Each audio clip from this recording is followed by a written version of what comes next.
caso muy concreto de los miles y miles de casos de los que se ha hablado y que sucedieron a lo largo de la guerra desatada por el golpe militar y con posterioridad.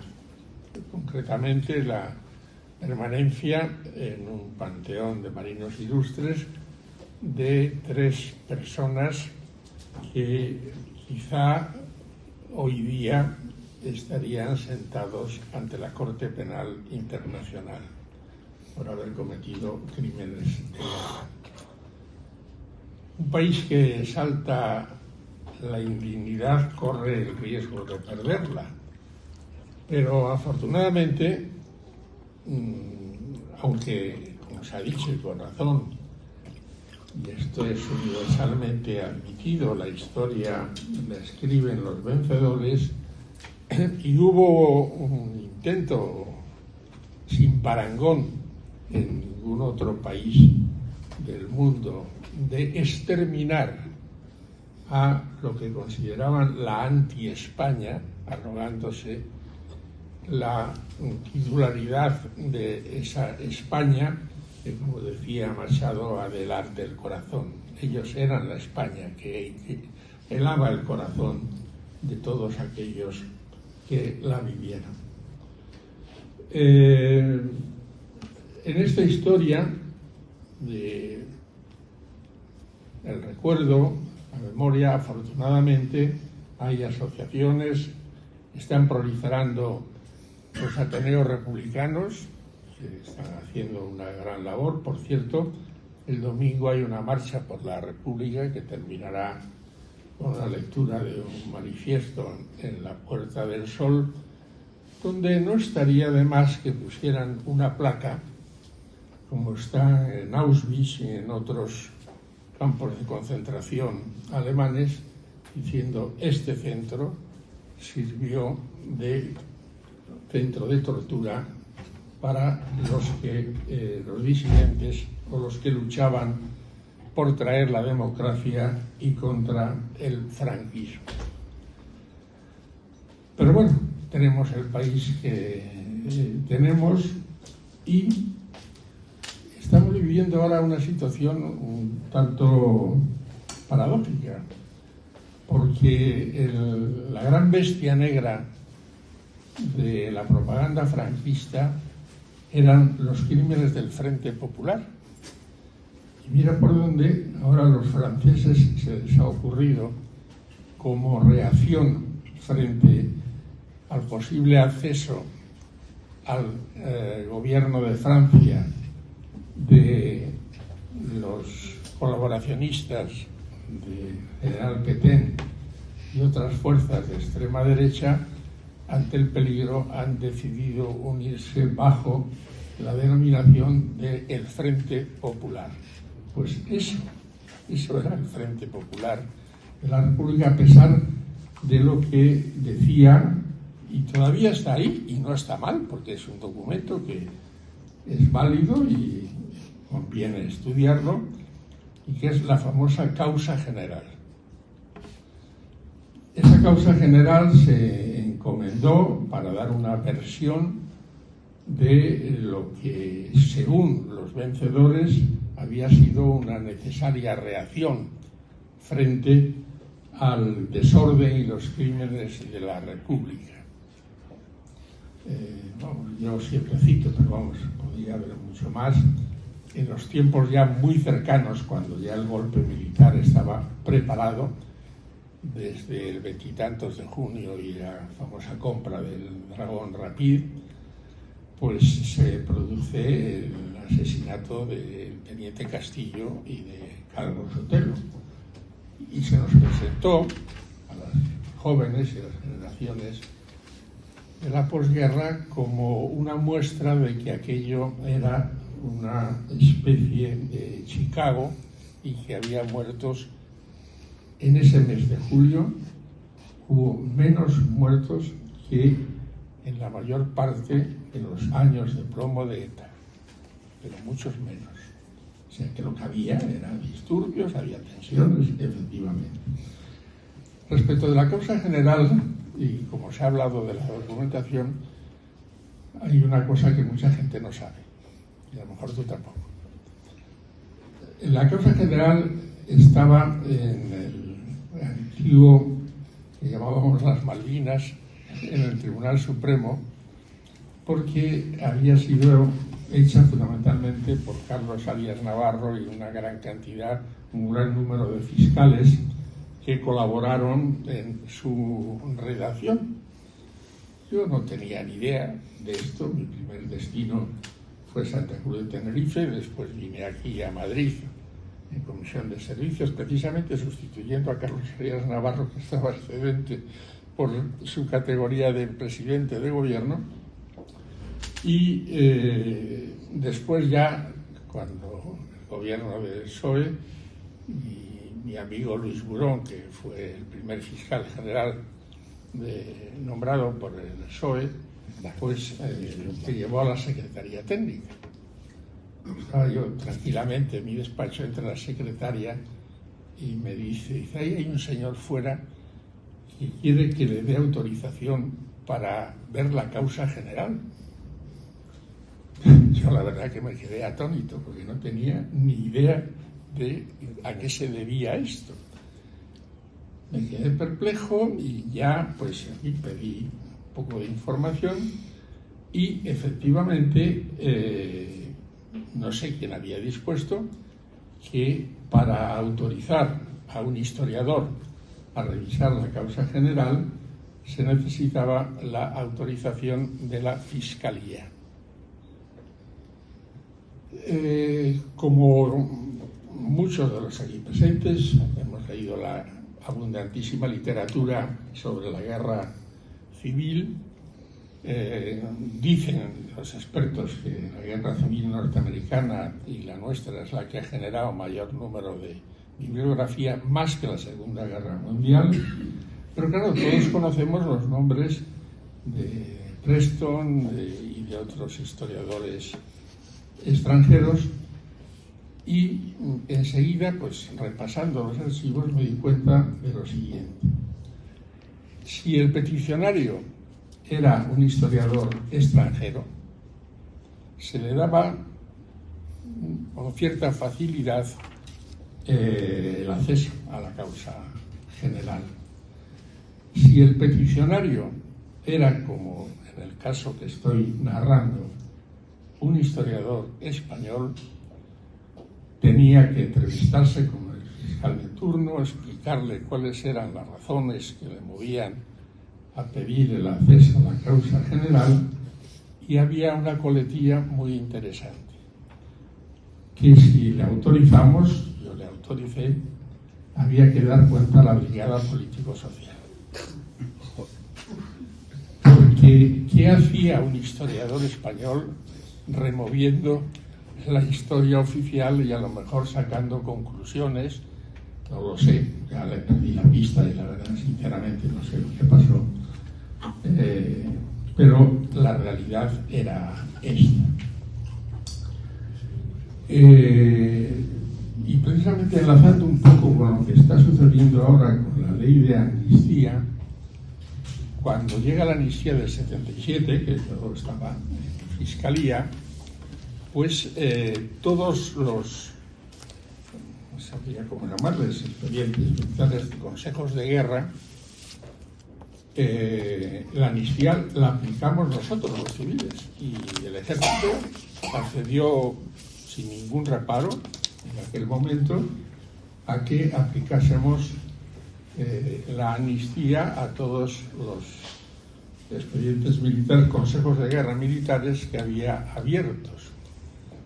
Por cierto, que cayó en mis manos el de la 4ª Agrupación Guerrillera de Levante.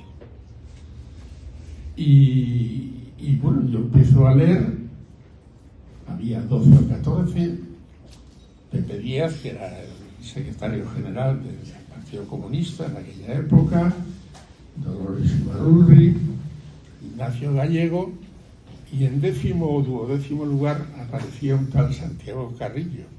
Yo que he tenido alguna relación con él, en fin, me llevaba muy bien, le tomaba el pelo y decía: oye, Santiago, no eras nadie, si estabas el 12º de la lista, o sea, tenías delante de ti a una gran cantidad de gente.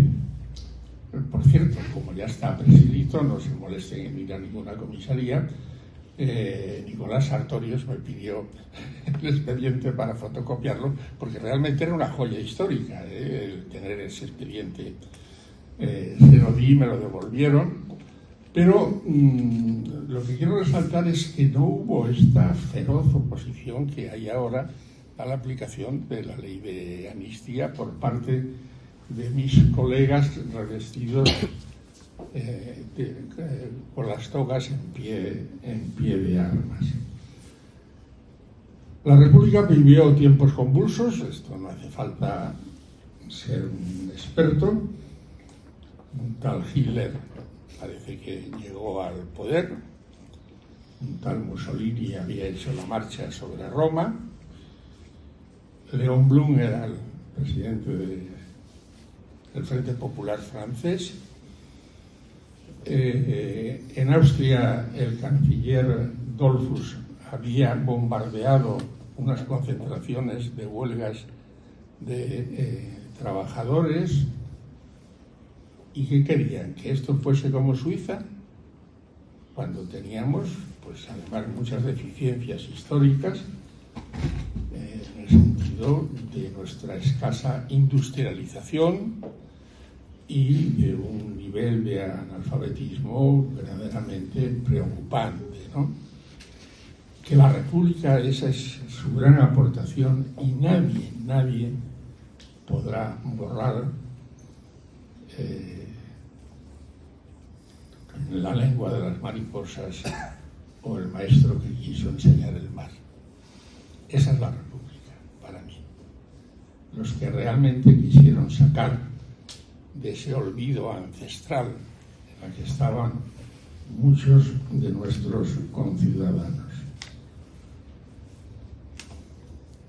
El ejército jugó ese papel, pero también una serie de confluencias, yo diría astrales, desgraciadas, fueron los que contribuyeron a que, después de una reacción por parte de la comunidad internacional, la Asamblea General de Naciones Unidas, el 6 de diciembre de 1946, cuando acuerda por absoluta unanimidad una condena del régimen franquista por tener el apoyo de la Italia fascista y de la Alemania nazi, y que dio lugar a uno de los milagros de los panes y los peces, es que la Plaza de Oriente acogiese a 1 millón de personas según la propaganda franquista.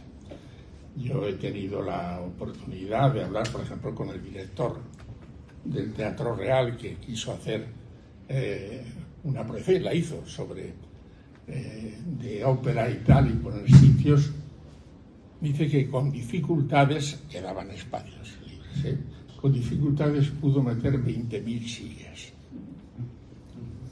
Entonces me parece que era un poco elástico lo del famoso 1 millón de españoles de la Plaza de Oriente. Pero en fin, esto puede resultar una anécdota. Pero lo cierto es que tenemos una tarea por delante. Es lamentable, se ha hecho referencia a ello, y nosotros, por ejemplo, en el Foro Milicia y Democracia, pues también lo hemos intentado. ¿Qué problema hay de que actos como este, parecidos, se hagan en el CSDN o en algunos otros centros militares, se hable tranquilamente, cada uno con su opinión civilizada, y que se profundice y que los militares pues reflexionen sobre el papel que jugaron durante la guerra civil y la posguerra civil apoyando a Franco? Se han hecho, ha costado trabajo llegar a una ley de memoria democrática y a antes una ley de memoria histórica y ahora ley de memoria democrática. A mí me gustaría que se llamase la ley de la dignidad democrática, porque si uno lee su texto, es que es absolutamente incompatible e indigno el que instituciones, y fundamentalmente, por ejemplo, el famoso Valle de los Caídos, pues tengan una consideración legal y una valoración legal a no sé cuántos años vista, y que todavía acabo de leer que parece que, como en algunos desahucios, me parece muy bien, porque esa pobre gente no sabemos a dónde podrá ir, los padres encargados de custodiarlo le han dado 2 meses de prórroga, como si fuera un desahucio, para irse de allí. Y bueno, pues por discernir un poco, es que mucha gente no sabe, a pesar de el decreto, porque hay conversaciones al margen del decreto, por qué se hizo la cruz del Valle de los Caídos. En el decreto real, que ese sí que se conoce, aquello debía ser muy inhóspito, el valle con muros, granito y tal, y cualquiera puede leerlo, no estoy inventándome nada, que se hace un plan de reforestación. Ese plan de reforestación tuvo tanto éxito que llegó un momento en que no se veía la basílica. Y entonces el arquitecto que después, el que siguió, que inició las obras, que no me acuerdo ahora del nombre, pues estuvieron hablando y dice, claro, es que se pierde la perspectiva, vamos, cualquiera quita la cruz y visto desde la carretera de La Coruña no se ve la basílica. Y la causa de que se viese y que se dijese la cruz fue esa, según cuentan personas cercanas al arquitecto. En fin, para no extenderme demasiado, yo creo que se va abriendo paso la realidad de lo que fue la República y de lo que puede ser una república, y que es un espacio que ya, pues, el tiempo lo dirá. Debe haber por ahí alguna encuesta, estoy seguro, secreta del señor Tezanos sobre la posición, pero no veo yo muy entusiastas de la monarquía a estos de se acabó la fiesta y de Vox. No sé por qué, me da al contrario, están muy rebotados contra el rey por no negarse a firmarlo, como hizo Balduino en Bélgica con la ley del aborto, que aplicó durante 24 horas, ¿no? Entonces, si sumamos ese despreciable grupo desde el punto de vista democrático, la indiferencia de la juventud, que tiene otros problemas muchos más acuciantes, y la realidad de los que creemos que realmente, como dije antes, la República puso como eje de su política la enseñanza y la dignificación. Yo les digo muchas veces en muchos debates, no entremos en confrontaciones dialécticas. Léanse ustedes la Constitución de la Segunda República.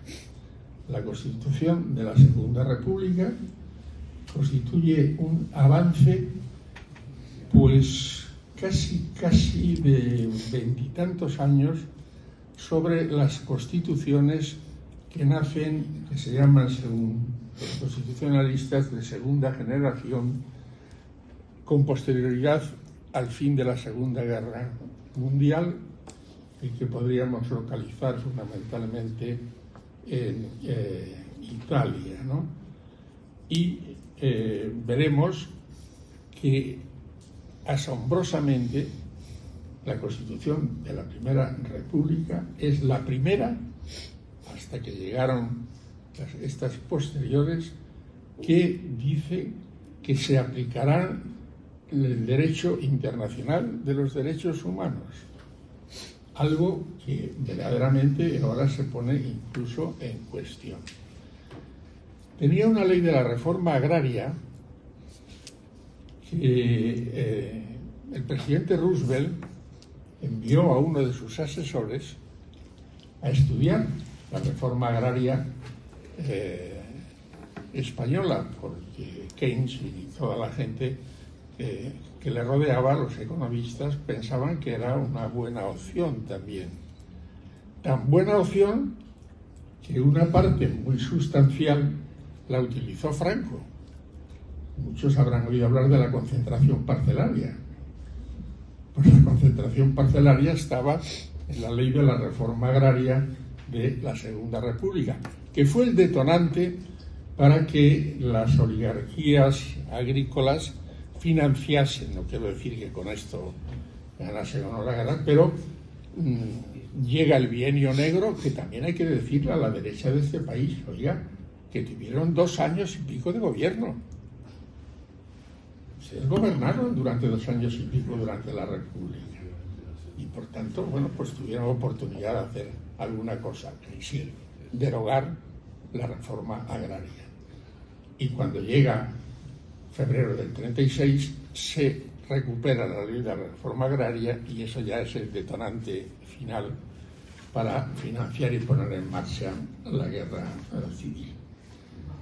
Pero, terminando con lo que inicialmente creo que era el objeto de este acto, de mi intervención, yo creo que el propio Ministerio de Defensa, sin necesidad de que haya actos de esta naturaleza y simplemente con la recepción que se le ha hecho de planteamiento previo de la cuestión que precede al contencioso administrativo, debería sinceramente tomar la iniciativa, como la ha tomado el gobierno, sacando del Valle de los Caídos a Franco y a José Antonio, de sacar del panteón de marinos ilustres a unas personas cuya heroicidad se plasmó en un acto que, como he dicho y repito, hoy sería constitutivo de un crimen contra la humanidad y que mutatis mutandis, con algún cambio, se puede asemejar en parte a lo que estamos viendo en los telediarios de Gaza. Un bombardeo indiscriminado frente a personas, familias que caminaban trabajosamente por la carretera de Málaga a Almería, huyendo precisamente de ese señor al que he mencionado y que fue bautizado por un gran periodista, Cuco Cerecedo, como Carnicerito de Málaga. Pues, en definitiva, creo que, sin perjuicio de que se pueda hacer por la vía, a ver qué respuesta. Claro, si esto llega a los tribunales, permítame que piense que a lo mejor no van a ser muy proclives a aceptarlo. Pero claro, un tribunal de justicia tiene un problema, sea cual sea su sesgo, que empieza a ser preocupante, es que tiene que explicar por qué motivo considera que no se debe sacar del panteón de marinos ilustres a esas personas que realizaron esos actos. Si son capaces de explicarlo razonablemente, pues bueno, habrá que verlo, pero yo creo que van a tener serias dificultades, salvo, como ya he dicho en otras ocasiones, el Tribunal Constitucional e incluso también el Tribunal Supremo son sucesos del pasado que es necesario superar. Pues la mejor forma de superarlos es restituyendo a ese panteón la dignidad perdida por esas personas que yacen bajo esas lápidas. Y muchas gracias por su atención.